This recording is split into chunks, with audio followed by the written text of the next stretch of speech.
मार्केटपेक्षा चवदार आणि स्पॉन्जी ढोकळा बनवण्यासाठी ही चण्याची डाळ 2 तास मी भिजत ठेवलेली.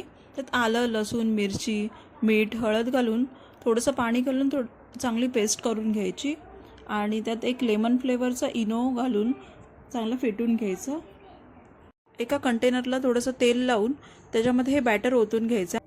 मसाला स्प्रिंकल करून घ्यायचा आणि नंतर मग कढईमध्ये पाणी घालून स्टँडवर हे मोल्ड ठेवून द्यायचं आणि जेमतेम मीडियम फ्लेमवर अर्धा तास हे वाफवून घ्यायचं. त्यामुळे एकदम असं स्पॉन्जी आणि खाण्यासाठी एकदम खमंग ढोकळा तयार होतो.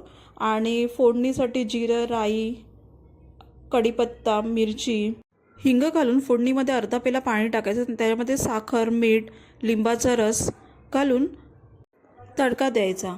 नक्की ट्राय करा. रेसिपी आवडली असेल तर नक्की लाईक करा, शेअर करा आणि सबस्क्राईब करा. धन्यवाद.